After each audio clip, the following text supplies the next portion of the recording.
Baik. Salat qabliyah zuhur itu bisa ditunaikan 4 rakaat, bisa ditunaikan 2 rakaat. Kalau Anda dalam keadaan yang sifatnya luang waktunya, lebih nyaman misalnya, maka tunaikan yang maksimal yang 4 rakaat. Berdasar keterangan di hadis riwayat At-Tirmidzi dari Ummu Habibah nomor hadis 414, kan? Man shalla 12 raka'atan, siapa yang bisa menunaikan salat 12 rakaat fi yaumin wa lailatin, yang mengiringi salat fardu di siang sampai malam. Arba'an qabla dhuhri, 4 rakaat sebelum zuhur. Raka'ataini ba'daha, 2 rakaat setelahnya. Raka'ataini ba'dal maghrib, 2 rakaat setelah maghrib. Raka'ataini ba'dal isya, 2 rakaat setelah isya. Raka'ataini qabla subhi, 2 rakaat sebelum subuh. 4 tambah 2 tambah 2 tambah 2 tambah 2, jadi 12. Tapi kalau Anda misalnya dalam keadaan zuhur, misal keadaannya tidak banyak, cuman 3 menit, cuman 5 menit, kan? Begitu Anda 2 rakaat yang pertama misalnya, ya tunaikan 4 rakaat gak akan cukup. Anda 2 rakaat bisa sudah habis. Maka Anda boleh terapkan rumus di hadis riwayat Ibnu Umar di Al-Bukhari, ya nomor hadis 812. Kata Ibnu Umar radhiyallahu taala anhuma, beliau sampaikan, hafidhu min Rasulillah sallallahu alaihi wasallam 10 rakaat. Saya hafal dari Rasulullah sallallahu alaihi wasallam 10 rakaat. 10 rakaat. Ya, raka'ataini qabla dhuhri, 2 rakaat sebelum zuhur. Kesananya sama semua. Raka'ataini ba'daha, raka'ataini ba'dal maghrib, raka'ataini ba'dal isya, raka'ataini qabla subhi. Jadi kenapa ada dua hadis di sini seakan-akan beda? Bukan beda ya. Awas, hati-hati. Antum mesti mengambil metode di ilmu hadis namanya al-jam'u wa taufiq. Al-jam'u, kumpulin semua hadisnya. Jadi kalau Anda menemukan satu persoalan lebih daripada satu hadis, jangan ditafsirkan sendiri dengan mengambil satu hadis. Kumpulkan semua hadisnya, dilihat. Ini kemana petunjuknya nih? Taufiq, arahnya kemana? Apakah keduanya saling melengkapi? Atau keduanya misalnya ada tarjih, saling mengungguli? Atau keduanya setara? Ya, cuman muqarin. Untuk diperbandingkan saja, mana yang diambil untuk kemudahan kita. Nanti ada prakteknya dalam ilmu hadis. Banyak yang seperti itu. Ya. Tayyib. Di sini, ternyata setelah digabungkan, oh ini ternyata kemudahan nih. Ya, yang 4 itu saat kita longgar waktunya. Sedangkan yang 2 saat kita dalam keadaan seperti terdesak dan waktunya cukup singkat. Paham dulu sampai sini? Nah sekarang untuk yang 2 nggak ada masalah. Salamnya pasti 1 kali. Jelas kan?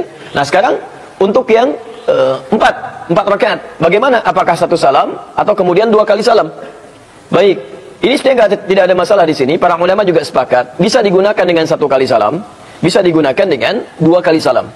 Kalau 1 kali salam berarti 4 rakaat. Kalau kemudian 2 kali salam berarti bisa menggunakan 2 rakaat, 2 rakaat. Bagaimana cara memahaminya? Dikiaskan kepada hadis-hadis lain ketika Nabi SAW menunaikan salat sunnah lebih daripada 2 rakaat. Ya, misal yang paling mudah adalah salat malam. Hadis Muslim nomor hadis 749 misalnya. Baik, 749 dari Ibnu Umar radhiyallahu taala anhuma. Nabi menyampaikan salatul laili mathna mathna. Salat malam itu minimal tunaikan 2 rakaat, 2 rakaat. Di paling sedikit 2 rakaat salam, 2 rakaat salam. Wa idza khashiya ahadakumul fajra falyutir rak'atan wahidah. Kalau Anda khawatir kemudian fajar akan segera tiba, antum kesiangan nih, gitu kan? Misal, atau dari awal salat 2 rakaat, tiba-tiba kayaknya udah mau dekat fajar nih. Tutup dengan 1 rakaat. Ya, jadi 2 rakaat salam, 2 rakaat salam. Begitu mendekat fajar, tutup dengan berapa rakaat? 1 rakaat witir. Tayyib. Ada yang kedua, tunaikan dengan 4-4. Misal di Al-Bukhari dari nomor hadis 2009, 2010, 2011, 2012. Posisi paling kanan sebelah bawah, ya, sampai di kiri sebelah atas 2013-nya. Ada 2 hadis dari Sayyidah Aisyah radhiyallahu taala anha, ada dari sahabat Umar bin Khattab radhiyallahu taala anhu. Ditanya Sayyidah Aisyah, Hudzaifah Al-Yamani, Al-Mughirah bin Syu'bah, Abdullah bin Mas'ud radhiyallahu taala anhum jami'an bertanya kepada Sayyidah Aisyah, "Kaifa kanat salatun Nabi sallallahu alaihi wasallam?" Bagaimana sifat salat malamnya Rasulullah sallallahu alaihi wasallam? Dijawab oleh Sayyidah Aisyah, "Ya yusalli arba'an, thumma yusalli arba'an, thumma yusalli thalatha." Beliau salat dengan 4 rakaat, kemudian 4 rakaat, kemudian 3 rakaat. Jadi pernah ketika menginap di rumah Sayyidah Aisyah, beliau salatnya 4 kemudian 3. Jadi 4 rakaat, kemudian 3 rakaat. Latas al hasnihinna wa tulihinna. Jangan ditanya bagaimana panjang dan bagusnya bacaan salat beliau. Tayyib. Sekarang pertanyaannya, bagaimana, bolehkah mengerjakan dengan 1 kali salam? Ya, 4 rakaat itu kerjakan dengan 1 kali salam. Jadi antum tunaikan 4 rakaat, ya. Persoalannya sebenarnya bukan di salam. Bukan di salam. Persoalannya di tahiyat. Ya, kalau di salam semua ulama sepakat. Kalau 4 rakaat pasti 1 kali salam. Ya, silakan cek. 4 rakaat pasti 1 kali salam, gitu kan? Baik, enggak ada yang 4 rakaat 2 kali salam, gitu kan? Baik, jadi kalau antum 2 rakaat pasti sekali salam, ya. Kemudian kalau 4 rakaat pun pasti sekali salam. Kalau salat maghrib pun 3 rakaat pasti sekali salam, gitu kan? Jadi kalau antum tunaikan seketika 4 rakaat, pasti salamnya cuma sekali. Kalau 2 kali artinya dibagi 2, gitu kan? Jelas di sini ya? Baik, persoalan di tahiyat, apakah menggunakan tahiyat ula atau tidak? Ya, ada sebagian berpendapat tidak perlu menggunakan tahiyat ula untuk membedakan dengan salat fardunya.